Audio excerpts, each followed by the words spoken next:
Oh bah bonjour à tous, on se retrouve aujourd'hui pour un petit deck profile du WCQ de West End avec Renlo qui a fait top 5. Ça va? Ouais, ça va, super content. Bah voilà, donc t'as fait top 5 avec Matmec, qu'est-ce que t'as pensé du deck?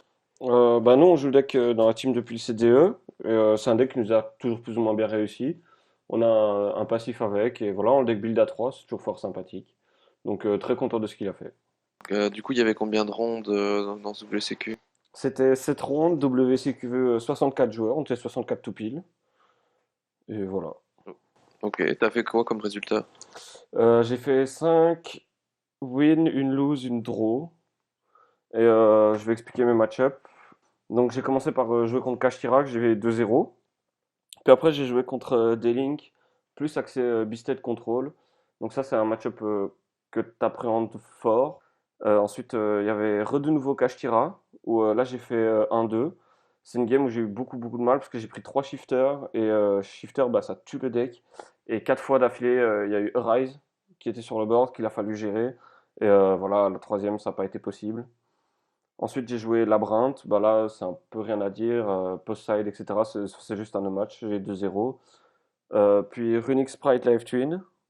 Je gagne le dé. Ça aide énormément parce que le setup de base, ben, tu gères la fontaine, etc. sans la détruire. C'est très compliqué pour lui de revenir.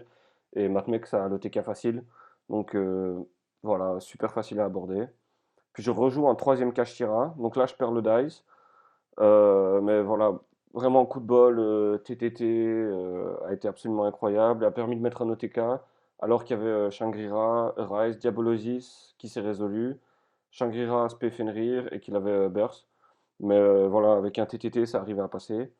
Puis à la dernière, je joue contre Naturia Runic et là, on fait 1-1. Ok, donc on peut passer à la profile maintenant. Donc pour l'engine, Matmec, je jouais 3 fois Circular, bah, c'est le boss. 3 diamètres, c'est le meilleur pour accompagner le boss. Et en plus, quand tu as les deux en main, ça fait des combos de fou furieux. Tu prends aucune entrap. Pour les extenders, 2 additions, 2 soustractions. Euh, on verra dans l'extra, mais je joue 1 multiplication. Et j'ai essayé de cut en fait Sigma à 1. Et en fait, rarement j'avais besoin du deuxième. Donc je me suis dit pourquoi pas essayer à 1. Dans les autres extenders, 3 Exceed, bah, lui c'est le giga boss.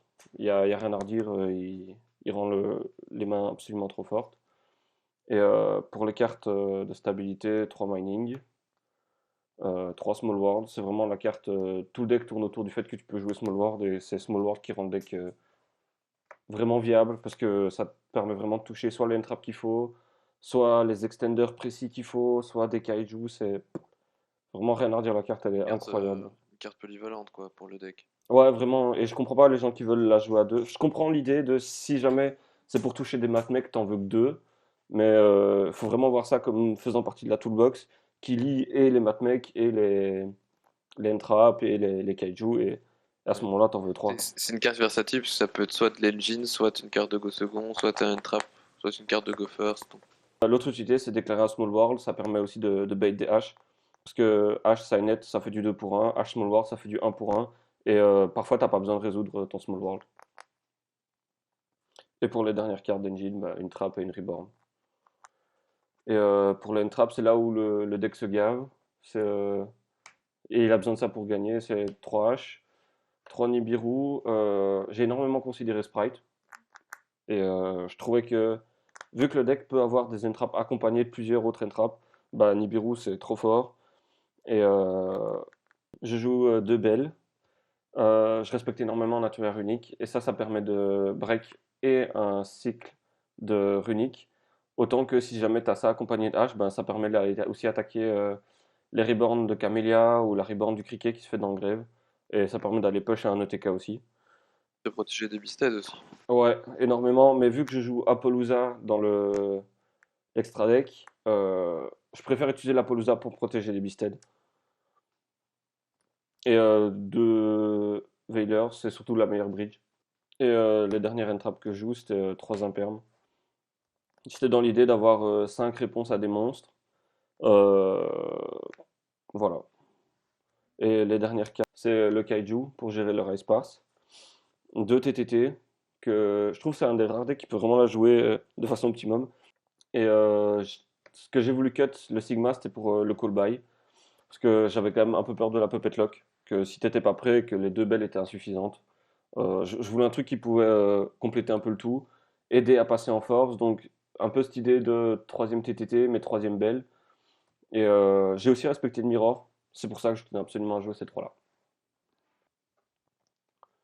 Voilà, les tokens. Je jouais Linguribo. Il est trop fort. Il n'y a rien à redire. Il défonce tous les match-up backrow à lui tout seul. Et il permet de faire des. Si tu as n'importe quel matmeg plus Xyz, tu peux faire un Alambertian tuto qui prend pas un perm. Et vu qu'un perm est surjoué ce format, ben, incroyable. Le package Disciple Devotee avec Wicked, IP et Apo. Est-ce que dans ton board de fin, tu finis avec Linguribo pour jouer autour des Evenly, et notamment les Evenly main dans certains match-ups comme Trap Tricks? Ouais, ouais, c'est vraiment un des boards de fin que je vise. Ça va être celui-ci, avec ces trois-là. Et je voulais aussi trouver une façon de trade les matmecs en trop que tu avais parfois en main contre des cartes utiles. Et c'est pour ça que ce combo-là existe, mais que je joue aussi un Hitsoul. Parce que tu permets de. En fait, le Hitsoul, ce que tu peux faire assez facilement, c'est ça. Et ça permet d'échanger. Tu vas pas passer par ces deux-là. Tu vas quand même passer par Wiki, Tuto Diameter. Et là, à ce moment-là, en termes de card advantage, c'est abusé parce que tu as Tuto Diameter. Tu as lui qui va faire piocher 2, donc tu es déjà à plus 3. Et en plus de ça, tu as quand même ton Apo 3 qui va arriver avec 3 negates, plus un negate de l'ablation. Ensuite, bah, les extends classiques du deck. Et puis ce qui permet de mettre des OTK. Et j'ai pas voulu jouer double access. J'ai choisi de jouer un autre OTK. Donc là, c'est deux alambertions et l'ablation. Et l'OTK deuxième que je voulais jouer, c'était plutôt la synchro. C'est l'OTK qui passe par le moins de steps différentes et donc qui risque de prendre le moins d'interactions pour pouvoir avoir un OTK viable sur le board directement.